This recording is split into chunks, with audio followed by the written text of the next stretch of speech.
love a good story. Stories of love and life. Stories that entertain and inspire. And the best stories are the ones that happen to be true. Every Friday night, Jack Devnarain is live in conversation with an iconic South African personality who shares the true stories that shape their remarkable lives. Join us for reality radio as real as it gets. From 6 p.m. to 7 p.m. every Friday night, only on 919.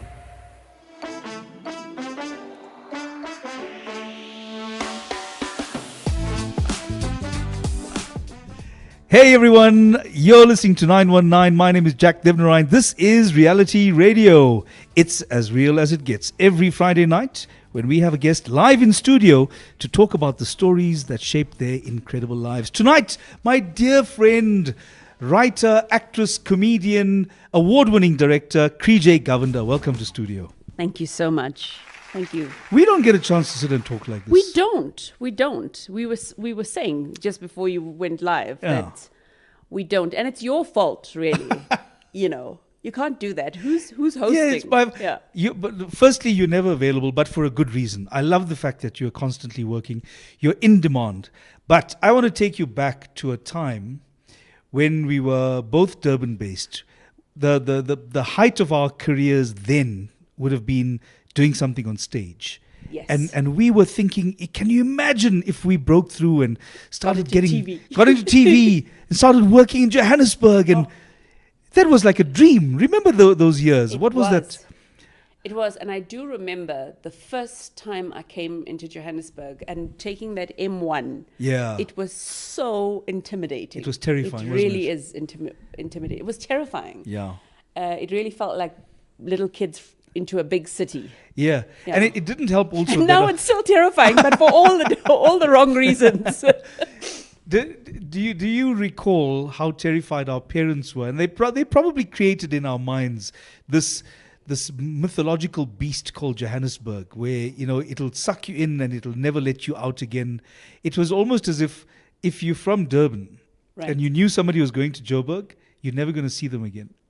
And how right they were. Yes.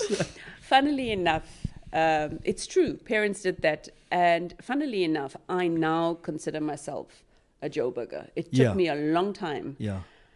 I remember saying I'm going to retire in Durban. And then my world kind of got bigger. And I thought, why am I identifying from one region when actually I'm a South African?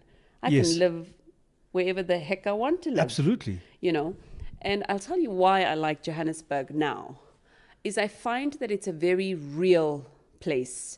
I find that it's Africa. Mm-hmm. It's a melting pot, far more than other regions. I worked in Quebec for a good couple of 4 months. I never thought I'd see a more corrupt place. You don't get more corrupt than there. Wow.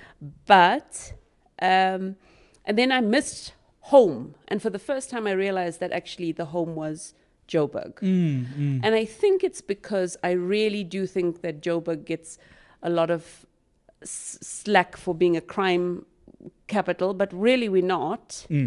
I think other provinces are far more corrupt than us. But the sort of cultural home for me, there's different homes, will always be Durban. Right, of course. It will always be Durban. Memories of mom and dad and the family and all that. Yeah, I think it was old Indian actor that said, Soli Pillay. I'm sure you remember, he used to always say, I come from the capital of India, Durban. Yes, you remember? I remember, yes. So yeah, I'm glad that we're in Joburg. I think it's important. Yeah. And I felt that. I also felt the importance of that when I moved up from Durban. And remember, in those years, I was still in the police force. I come to Joburg. Oh, right. I forgot. And I realized, coming into the industry, starting my career in Johannesburg, working on Isidingo, where you and I, started working together again after a long time. But I realized I was still carrying a residual, there was a reserve about my attitude. And I realized I was carrying that because when I started working in our industry in Joburg, it was far more integrated than anywhere else. Absolutely. And Absolutely. people were just saying, I'll help you. What do you need? Welcome. Let's do this thing together. Collaborations were happening all over the place. There were easy to work with across color, culture, language. There were no such barriers, and they still aren't in Johannesburg. That, for me, is what distinguished Durban from Joburg and my move up. Really? It was a big deal. I had to check myself very quickly. I think you're right about Joburg still being more inclusive than other places. It really is. And also very welcoming to new talent. Very welcoming to new talent. And I've also, you might remember, there's a level of paranoia in KZN that comes with, I've got the work, I'm going to keep the work, I'm not going to tell anybody else about the work because they might take the work from me. True. I don't know how people, and that still exists today because I Does it? still work in KZN from time to time. I don't understand it. There is a selfishness in the way work is conducted there that I find absolutely unacceptable. Do you not think it's our fault, though? Do you not think that we need to, for want of a better word, plow back there? I always feel guilty. Don't ask me why, but I always feel guilty that, like with training directors and everything, I do it here. And last year I was doing it in Limpopo and some other provinces. Okay. And there's a piece of me that's going, why am I not doing it in KZN? Yeah. No, I had a good opportunity to work in KZN for a solid 5 years during Mbewu. And in that time, it was an absolute pleasure connecting with young actors, background actors, some crew as well, even producers, and saying, guys, how are we going to make this more open, inclusive, and enriching for people? Was your crew Durban based or was it Joburg? Mostly Durban based. There were some people wonderful. who were working from Johannesburg, and it was valuable for them as well. Let me tell you, there were more women working on technical crew in Durban than anywhere else that I had seen in the country. Wow. I was impressed. Were they good though? You know, 'cause sometimes us women, we can say wow, but we could really suck. Were they good? I think you would have been impressed as well. Oh, great. So I want to talk about the one thing that's always been how I know you. Even when you were an actress, I always knew you as a director. I don't know why. But that's a whole world of a story on its own. We're going to come to that. We're going to take a quick break. We're going to come back talking to Krijay Govender on Reality Radio this Friday night. Join us in a minute. The Feel Good Drive with Nicole De Silva. Do you know that homes in Nigeria get built with generators? They're not even trying to be fighting with their provider. Every house there that they had literally had a generator. You could literally hear the generator on the show. Oh no. Just running and running and running and while they're actually having a conversation. Monday to Friday, 3 to 6 p.m. only on 919. 919 has signed a code of conduct that is enforced by the Broadcasting Complaints Commission of South Africa. Under the code, we are committed to giving news that is accurate, comment that is fair, programming that is not harmful to children and that does not amount to hate speech, or the description of gratuitous violence or explicit sex. If you think we're not living up to that code, you can inform the BCCSA. Direct any complaints in writing to the Broadcasting Complaints Commission of South Africa to PO Box 412-365, Craig Hall 2024, or email the BCCSA at napsa.co.za. For more information, visit the bccsa.co.za. We all love a good story. Stories of love and life. Stories that entertain and inspire. And the best stories are the ones that happen to be true. Every Friday night, Devnarain is live in conversation with an iconic South African personality who shares the true stories that shape their remarkable lives. Join us for Reality Radio, as real as it gets. From 6 p.m. to 7 p.m. every Friday night, only on 919.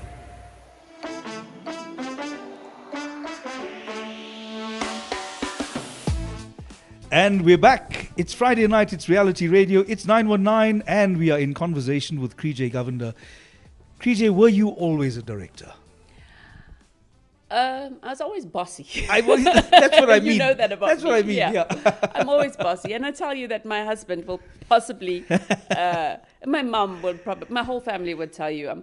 I've always been, I won't say I like to be in charge. You know, as an actor or as anybody in this industry, I've always said there has to be, whether you're doing even radio, this is the industry where you have to have ego, you know. You do. the difference between us and corporate, for example, is that with our egos comes an incredible amount of vulnerability. Yeah. I'm sure Yeah. you know that. And that's Yes, what makes yes. for great actors in particular. Yeah. You know, I always point to you when I say actors. Yeah. Yes.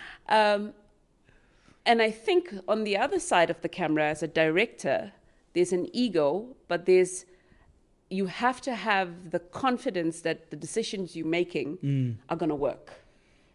And there might be vulnerability there, but you can't show it. You know what I mean? And I've yes, always yes. been good at hiding my vulnerability, which kind of made me, I think, less of a good actor and definitely more of a better director. If you ask me Yeah. the difference between Yeah. actors and directors, actors show the vulnerability far more.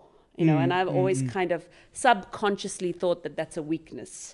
So, which means I belong on the other side of the camera. Absolutely, you know? yeah. And of course, we know that it's the vulnerability that an actor embraces that makes them better at reacting in a yes. scene, in a situation. Oh, can I tell you a story? Yeah, please. Let me tell you a Jamie Bartlett story. Oh, the late great Jamie Bartlett. Oh, Please, what a let's hear a man. story about him. You need to know something about Jamie. Was very, very vulnerable, Yeah. very intuitive, very, very aware. Probably the quickest actor to react to things that I've ever worked with, whatever you throw at him. Yeah. So this was back in Rhythm City days, right? Rhythm City came for me as a director after Isidingo. At that point, Isidingo was at its height, you know, Yeah. and I remember when I left Isidingo, somebody said, you're making a big mistake, but Rhythm City was an incredible opportunity. It's where I fell in love with crew. Jamie decided that he wanted to do a scene. The script said he takes the cup that he was drinking and he flings it Yeah. on the wall. And so I just said to him, okay, and then you pick the cup up and you fling it, you know, missing the other actor, all of that. He wanted to lift the cup up, and you know, like how you play baseball, where you throw the ball in yes, the air, yes. and then catch you it in the air. hit it. Yeah. I said, it's not a good idea, but, you know, and he's like, no, it's going to work. It's going to be beautiful. You know, Yeah. it'll just give it that little extra. So he throws the cup up in the air Yeah. and he misses. At which point the crew is in stitches and he's so embarrassed Yes. that he walks off set. Now, Oh, did he? the one thing I was priding myself off is that I never had an actor that walk off set. Okay. And I went, no, you don't. And I followed him up the stairs and straight to the producer. The producer said nothing. Both of us yelling at each other. And because he was embarrassed that Of he course missed he the was. shot, Of course you he know. was, yeah. And then he was fuming and he's looking and he's yelling at me and I'm yelling back at him about walking off set. Yeah. And then he suddenly went, he knew he'd crossed the line. Yeah. You know what I mean? He just knew that he crossed the line. And just to watch that suddenly going, okay, I'm sorry. And I saw the vulnerability in it, you know, went back down, took it and did the most incredible scene. Yeah. Just picking the cup up, smashing it. And then I went, that's the vulnerability that Yeah. only good actors and true actors have. Tell you, I've seen it recently on a female. Yeah. Joanne Reinecker. Yeah. Oh, you know, I'd kind of seen Joanne in, I'd seen her in shows. And recently when I was directing her, she's on Champions. I went, sure, I haven't seen that in a long time. Yeah. You know, that kind of vulnerability. That craft, hey? Yeah.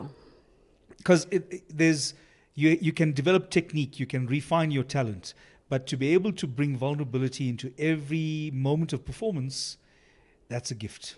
And that's why, you know, I can't stand reality TV. That's why I can't handle reality TV, because I'm going, how are people relating to this? You know, Yeah. Nobody knows that the reason that they love a certain movie or a certain series, yes, it's a great story, well constructed, well shot, but it's the vulnerability of the actor Yeah. that you go, I really like that person, or I yeah. can relate.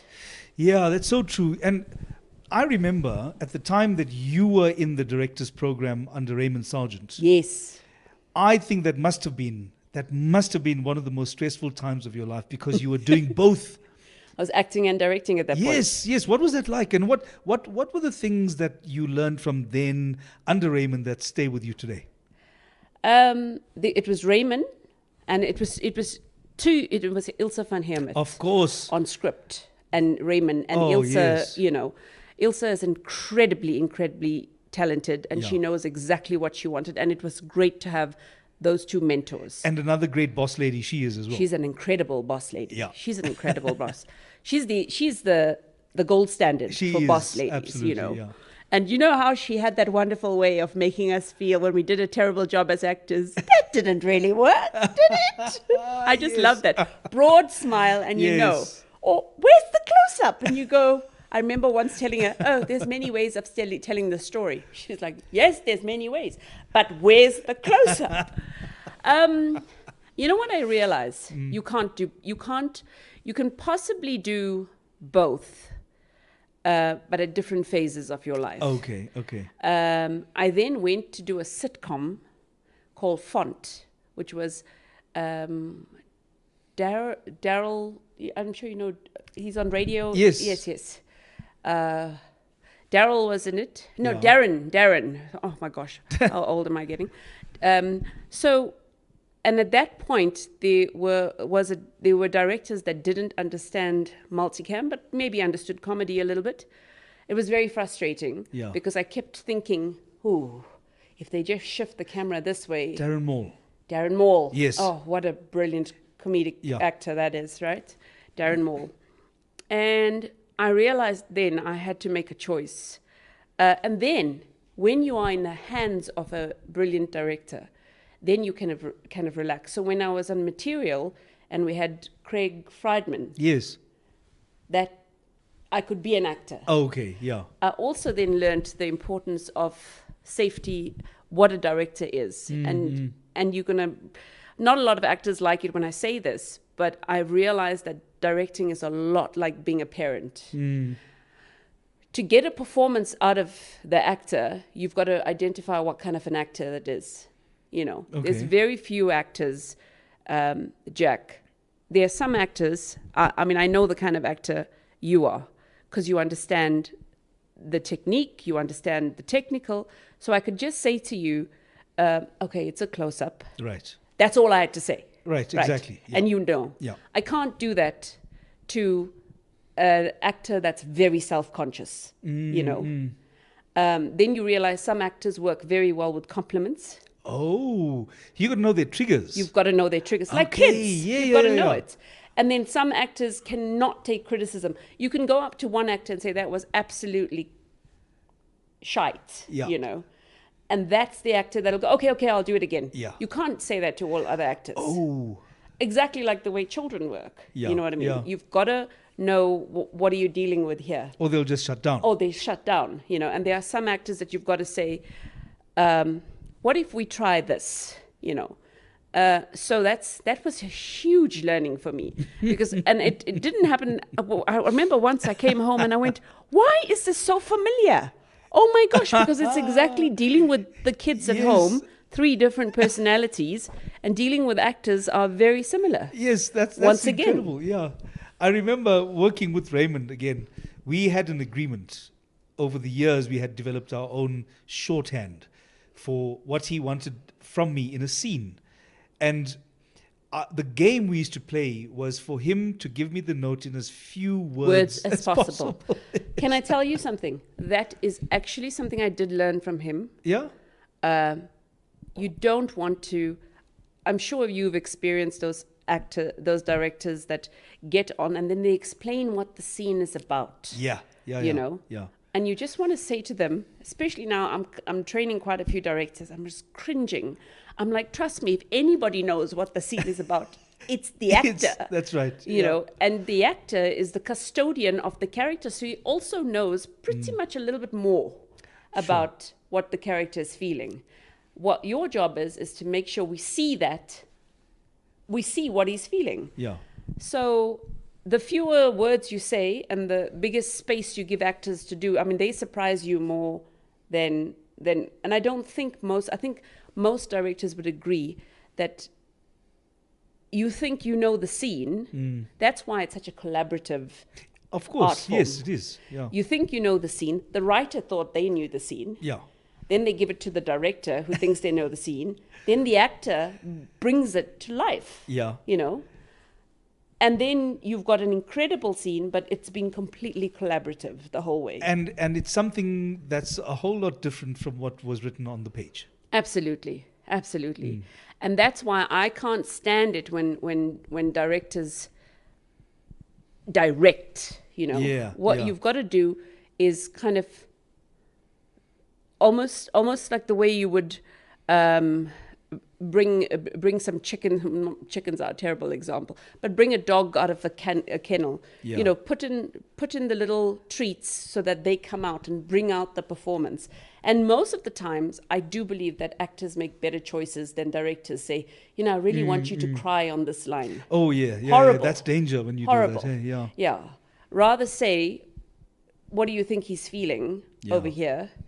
And then the clever actors are the ones that have done the story arc and go, but I've already played that. Yeah. So can I please play something else? Yes. So, You know? to add some variation that the director Absolutely. might not be aware of. Completely. Okay, I get you.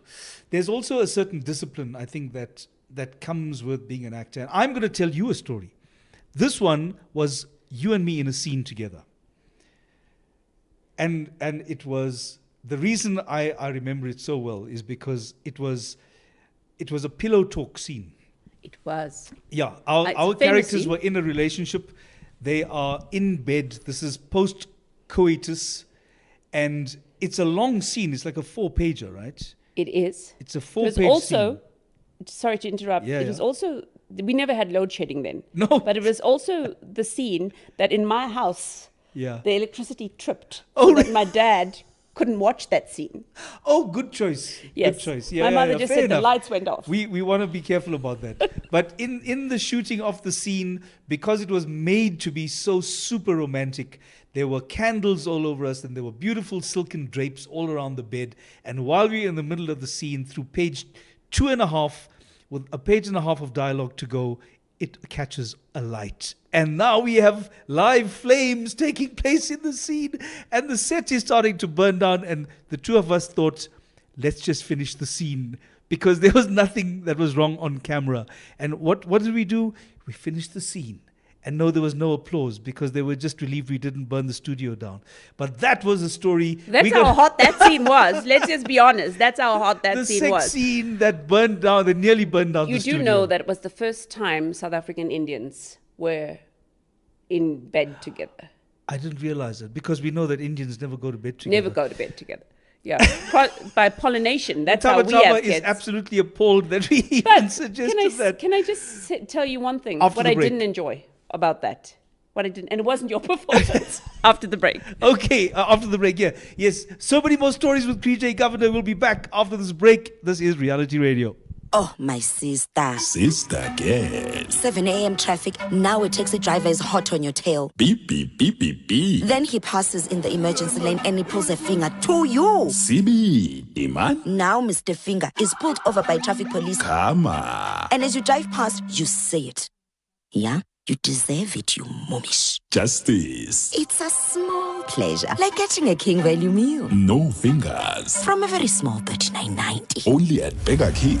We all love a good story. Stories of love and life.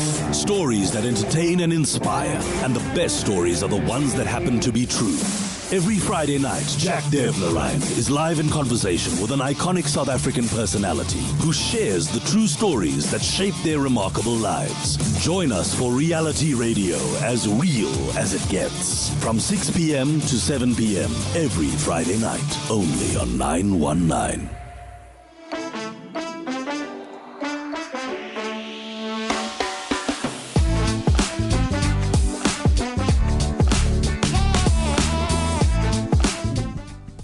And we're back, Reality Radio on a Friday night with me, Jack Devnarain, in conversation with Krijay Govender, live in studio. Such incredible memories and good stories. Now, I suppose that one you would have remembered. You actually remember certain details that I had forgotten. Yeah, well, you remembered the flames. I remember. Of course. I remembered that it was the first time two Indian people were ever in bed together in South Africa. That's why I told you my mum tripped the switch at Yes, home. of course. But I also remember what happened after the scene. It was a really big deal for me. Yeah. And Being the in bed with me. director, yes. Yeah, of course. The director, I mean, you had an incredible body at that point. What do you mean had? And so did I. Let me just say, Yeah. but I mean, That's I had on sort of a night dress, and I think you were shirtless. I was, yes. And I know that the director had a male gaze thing going on. Oh, Yes. okay. Which was great for me as the actress. Yeah. Right. But at the end of the scene, he forgot. I mean, I was, you know, actors would know this, that if you're nervous about a scene, and I had, you know, I was worrying about, I was so young and naive and stupid, but I was worrying about the opinions of the entire Indian community. I knew there were going to be letters into the post, you know. Yeah. I knew people weren't going to be happy that two Indian people were in bed together. Right. And it was a big deal for me. And what I learned from that scene was the director complimented you. My acting must have been shockingly bad, but he didn't make me feel good.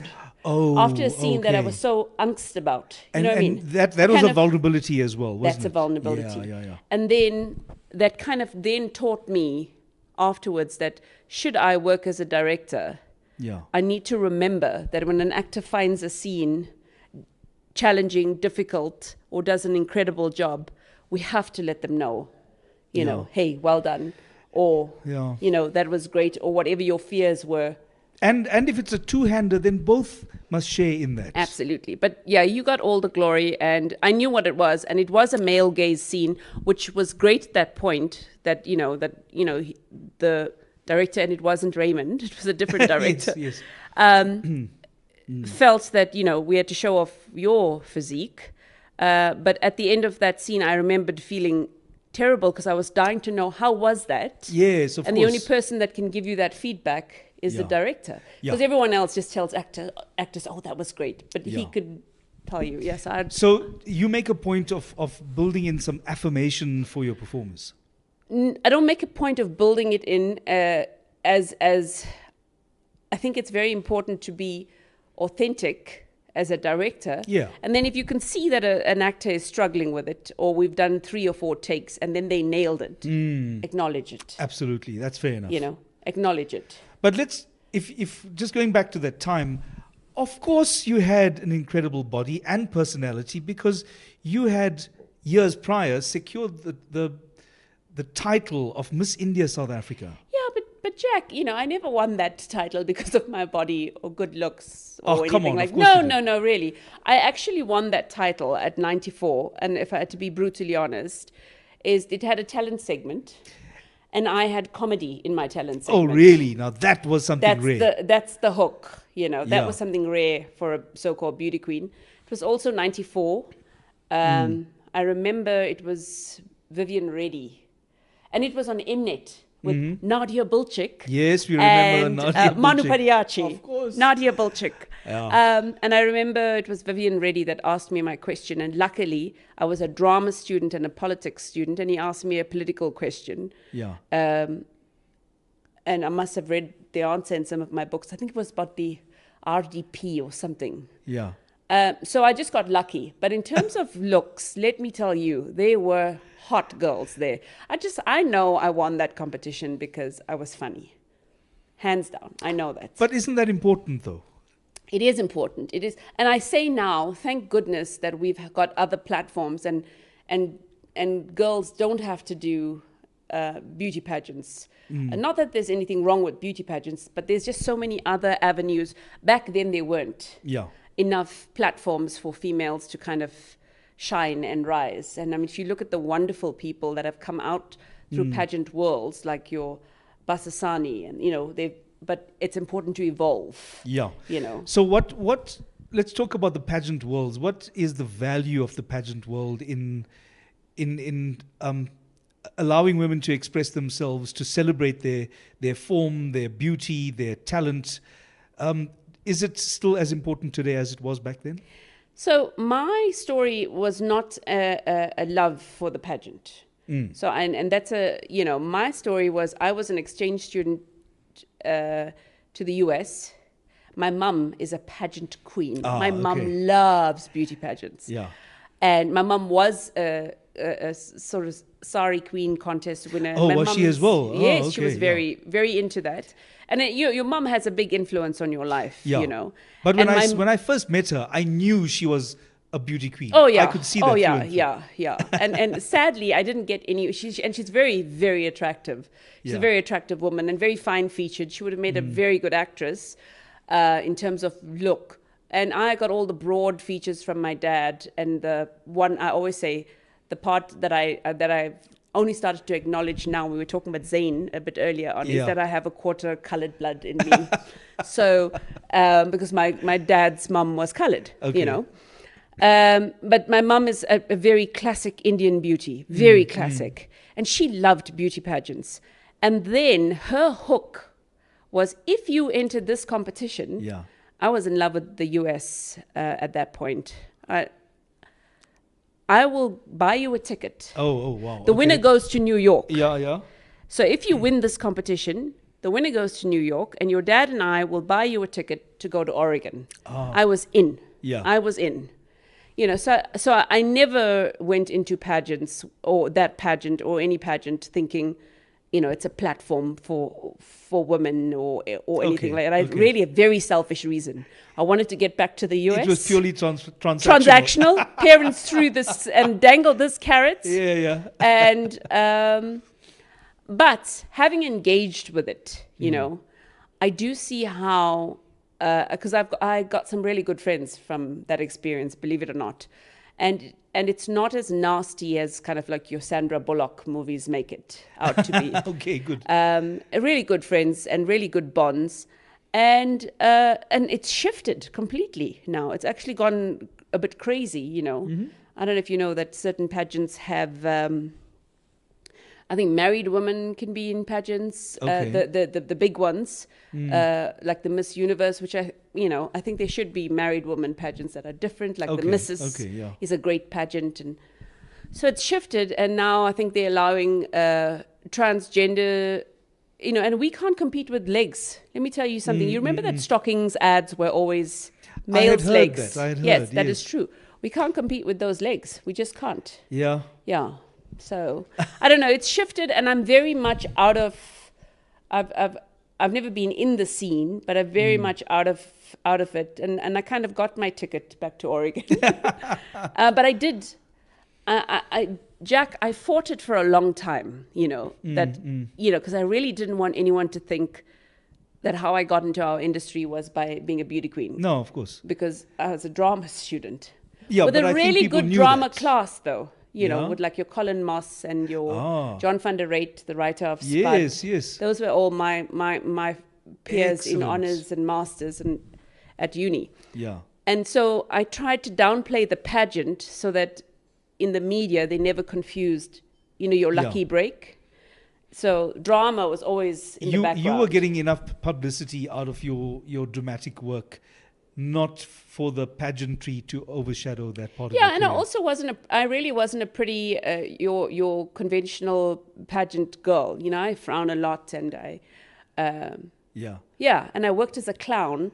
And so during my reign as well, I did lots of clown shows, rather than going out in the crown and waving. But it was 94, and it was an important year, and the beauty of what pageants did do is it did allow me to meet a lot of politicians.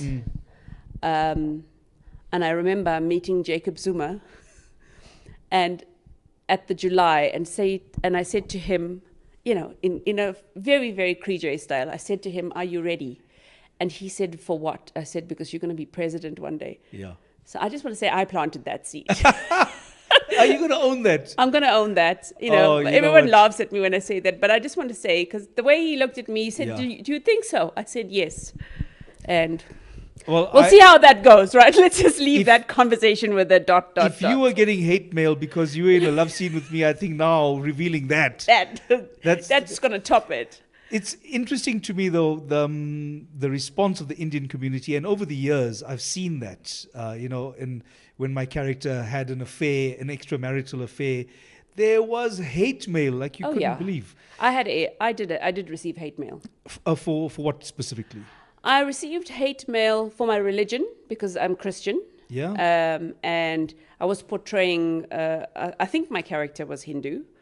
We never Yes. really clarified, but our wedding, didn't we almost get married? And then Almost the late got married, Ashley yes. Kelly, and I was hated because everybody wanted your character to hook up with Ashley Kelly. That's right. So I was the other woman, even though I wasn't the other woman. You were getting hate mail from Christian people or from Hindu people, or who? From everyone, and everyone who loved Ashley Kelly, which was basically the entire Everyone. country. That's You know, right. because how could you not That's love right. her? No, of course. Yeah, you Yeah. weren't going to win that one. No, I wasn't. And then I was too young, too vulnerable. I took it so personally. I actually think that what we experienced then compared to the trolling and the nonsense yes. that goes on now with social media, Yeah. we actually had it easy. You are on social media. You manage it quite well. It's because there's not much to... You know what I've learned, Jack? I'm not on Twitter Okay. or X Good or choice. whatever it's called. Yeah. I've realized, this only comes with age, right? That every thought Yeah. that comes to your head, and especially your first thoughts on things, are not your best thoughts. So hold your opinion back for a long time. Get the facts, you know. And I think that's because I'm married to an engineer, and he's always been, wait for the facts before you have a heart attack. Yes. That's And I've always kind of learned that a little bit, just Yeah. a little bit. But social media for me, you know what, I love content creators, even though they're probably going to take all our jobs. But I love people that I'm always inspired by anybody that's talented. Yeah. So if you're a content creator and you are, you know, mouthing other people's jokes, which comedians get all the time, that's not great. But if you're a content creator and you are crocheting, I've come across this young boy, I think he's from South Africa or somewhere, who's just incredible. I mean, I would follow that person. But I also think it's very important, especially as actors and people in the industry, not to think that because we have a platform that everything we say is going to be groundbreaking or brilliant. There's a part of me that goes, who cares what Jack Devnarain thinks? Who cares what Krijay thinks? Sure. You know. Sure. But I can tell you that our viewers on reality radio, they care a lot about what we think, which is why we're going to take a short break now. We're going to come back. Give us a minute or so because we got so many more stories to share with you. This is Reality Radio. It's 919. You're with Jack and Krijay. Yes. We'll be back. Without Feel Good Drive with Nicole De Silva. Do you know that homes in Nigeria get built with generators? They're not even trying to be fighting with their provider. Every house there that they had literally had a generator. You could literally hear the generator on the show. Oh no. Just running and running and running Yeah. and running while they're actually having a conversation. Monday to Friday, 3 to 6 p.m. only on 919. 919 has signed a code of conduct that is enforced by the Broadcasting Complaints Commission of South Africa. Under the code, we are committed to giving news that is accurate, comment that is fair, programming that is not harmful to children and that does not amount to hate speech or the description of gratuitous violence or explicit sex. If you think we're not living up to that code, you can inform the BCCSA. Direct any complaints in writing to the Broadcasting Complaints Commission of South Africa to PO Box 412-365, Craig Hall 2024. Or email the BCCSA at napsa.co.za. For more information, visit the bccsa.co.za. We all love a good story. Stories of love and life. Stories that entertain and inspire. And the best stories are the ones that happen to be true. Every Friday night, Jack Devnarain is live in conversation with an iconic South African personality who shares the true stories that shape their remarkable lives. Join us for reality radio as real as it gets. From 6 p.m. to 7 p.m. every Friday night, only on 919.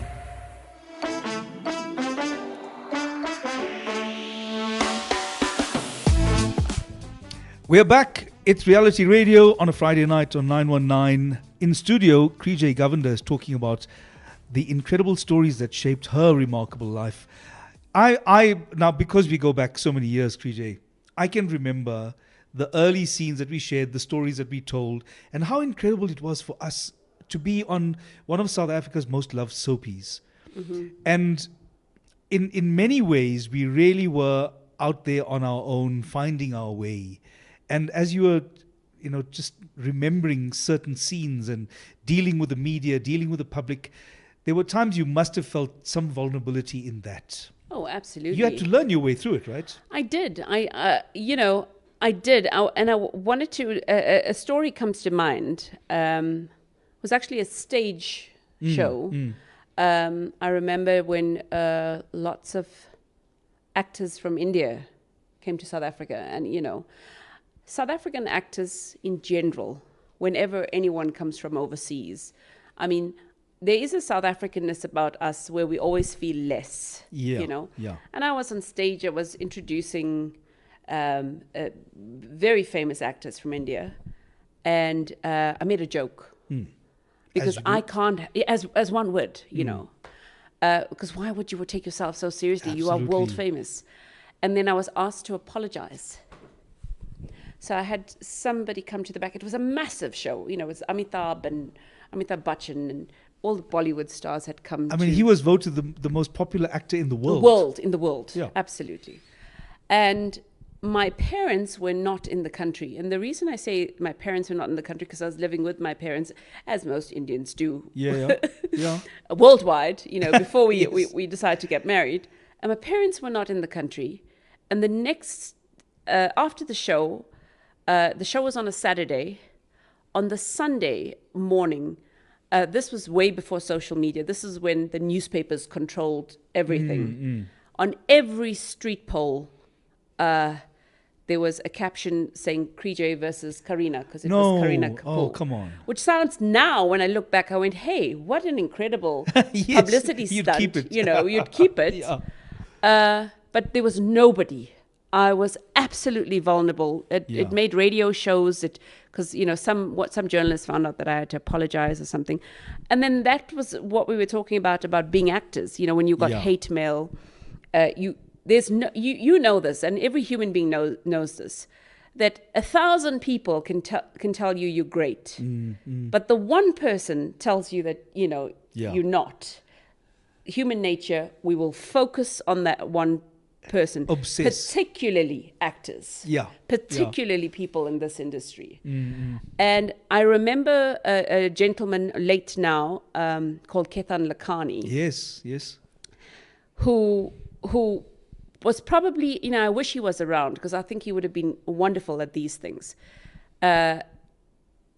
Phoned me and he said, I know you are panicking, but I need you to remember that there are role players in the media. You did your job as an MC comedian. Yeah. The actor did their response, and the journalist did her job or his job by making and blowing it out of proportion, because you need to see yourself as just a pawn in the game of media. That's all. That's the story will blow over. It's not something that's going to define your career. But to have somebody say, step back for it, and no, the journalist has had to do their job, and that's what I want to say to actors nowadays that are in scandals, because it's nonstop, right? Firstly, don't ever make a sex tape, right? I'd love to say that to actors. Never. Even if you are doing a picture to find out how much weight you put on, put a towel over your head, before you do a nude picture, for goodness sake. Right. I just don't understand that, why anybody would I always want to say that to actors. Yeah. And then the other part of it is that just know that the media will always go for what's going to bring the most amount of attention. Yes. So they're always going to sensationalize. And what we need is, maybe media training is one of it, but also not media training in that how do we spin things, but media training in how do you handle these sort of things and these sort of challenges that are going to come at you, because people, human nature once again, love to see people rise. Yeah. And then when you're at a certain level, you know that. It love takes to see you great fall. pleasure. It takes Absolutely. great pleasure in It's seeing that just fall. human nature. Yeah. You know, even with somebody like Elon Musk, you know, Yeah. when Elon was first on the scene, as South Africans, we were like, Yeah, he's South South African, you know, Yeah. and now it's too much. It's Yeah, too yeah, much. yeah. You know, so And Yeah. Over the years also, I think we never really had a chance to connect when our families were growing, which is such a fascinating time of growth for us as well, because that shocked me. If you asked me Inevitably. one thing that surprised me in life, it was that. what was it? Are you talking about our personal families? Yes, Yes. yes. You know, motherhood is a complete shock.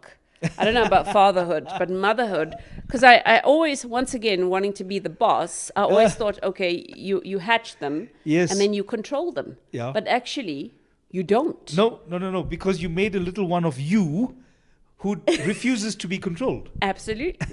and that shocked me. That really did. I must be honest, I never enjoyed being a mother to babies. I only really liked my kids Yeah. when they could talk. And now I dislike them for that very reason, because they can talk. Because they can talk back even. My word. So, But I also know how much family means to you. It was family who created this. And also, there were so many things that you mentioned. I wanted to talk about your time in the US. Again, you know, you had strength in the family that allowed you to explore and travel and experience new things. You come back to the family carrying those lessons with you. yes. And you know what surprised me about those things? Well, my parents were very unique in that way. Firstly, they never asked me, why are you studying drama? You know. Yeah? They didn't And ask? They never asked me that. Wow. You know, they kind of just knew that I graduated. Never asked why I was studying drama. And when I was at high school, my best friend, by the way, applied for my scholarship, my Ishara, my best friend, to the US as a Rotary student. She just Yeah. like, oh, Krijay would love this. I wasn't, so she filled in the application form. Yeah. And my parents went with it. And it was only recently that I spoke to my mum and I said, why didn't you have a chat with me Yeah. about what I kind of drill into the girls now? Yeah. About your behavior with guys. And she just said, oh, we never thought it was important. Yeah. You know, Yeah. how bizarre, you know. And What a thing, now- yeah. Yeah. So I wanted to talk about the US because I realized, Jack, that as South Africans in this industry, I've realized that so late.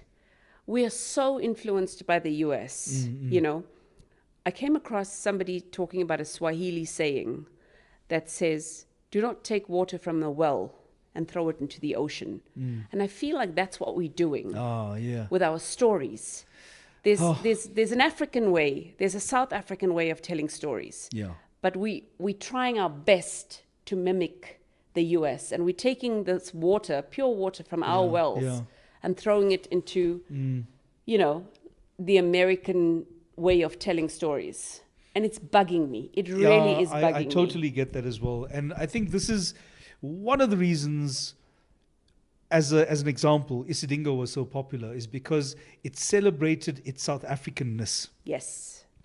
And that's the kind of thing that I miss also, because, and back then also there was a whole different way of viewing and of allowing yourself to be entertained by this, because then it's 6:30, we have to be home in order to watch this. it, yes.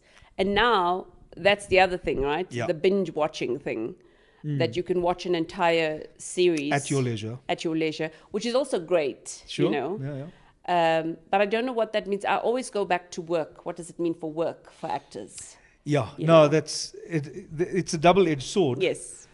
But Family. So you were family- talking about family. family is important. Yeah, because I know what family means to you. Yes. And I know how family has changed you, and it has just made you incredibly. There's so much more going on in your life now. There's so much more richness and texture to your life that you bring to your work, and I want to ascribe it to family, but I'm not sure I'm right. I think you're right. I think I've Yeah. never thought of it that way. I've always thought of them as a burden. Yeah. But no, I think you're right. I think, you know, people always say there's two ways of looking at the world. Those that drive a certain car, those that don't, and those that do a certain thing and those that don't. But I've come to realize that fundamentally, there's two ways of looking at the world. Those that have children and those that don't. Yeah. You know, and it drives me insane when all my single friends tell me that they have a dog, you know, because when you become a parent, what nobody tells you, kind of like when you become an actor, is that the responsibility, I mean, and I felt that now, especially in my 40s, the responsibility of being a parent is so great that you just take your hats off to your parents, you know. Yeah. But unfortunately, we all do it so late in life, you know, because the responsibility is huge to create citizens that are proud of their country, their inheritance. There's Patriots. Just so much. Yeah. There's so much, you know, that don't take on your bias and your issues. You know. We have those. And we have those. We really do. So, but now that you mention it, I've never thought about it. And you are right. It does fill and influence the way in which you become a director or an actor. Yeah, I feel it because I look at the issues that you're handling about that responsibility. You take on the responsibility of being a parent, and it's made me so much more patient as a performer, patient with myself, patient in those little moments you have in the script, those moments that are not scripted, but the moments that feed the story through the subtext. Yes. I think having a family and having children and even if you didn't have a family, but being involved in your family. Yeah, being involved. Yeah. Gives performers. It's a free research lab for performers. Yeah. You know. It's beautiful. Yeah. I was curious to know the kind of stories you want to tell. Oh, remember I told you just before this show started that I watched Spinners. Yes. I mean, I was blown away by that series, Spinners. I really was. That's not to say that the telenovelas that I'm working on and that we're working on aren't great and there's not great stories. But I think audiences have changed and people want bite-size, not in terms of TikTok or any of that, but bite-sized dramas. So 6 to 8 part dramas. Yes. And I think South African stories, we keep saying, we have to tell our stories. We're not doing it. We're not doing it. There's not enough funding. There just isn't enough money. The crews don't have unions. Everybody's overworked. We're all kind of stuck in telenovela hell to make ends meet. Yeah. That said, though, telenovela has honed our skills. Of course. And the lack that we have as performers, directors, producers in terms of money has made us incredibly clever in shooting things. You know, I know that South Africa can produce better than Hollywood. Yeah. I just wish people will give us the chance to show. That's so true. Fighting fit is what we are, and That's we've come through it the hard way. Yes. It is absolutely amazing to be able to connect with you about all those years we were working together and the years in between. I want to say a huge thank you to you. It's been such a long time. Yes. You have no idea how much I miss you, how much respect I have for you and your work. And I can't wait until our next project, which is going to be the greatest gift to me. So, and to me. Thank you for entertaining us tonight. Thank you for being on Reality Radio. And thank you. We'll be back next Friday night, 6 to 7 on 919. It's Reality Radio with me, Jack Devnarain. We're going to see you next week. Have a great weekend.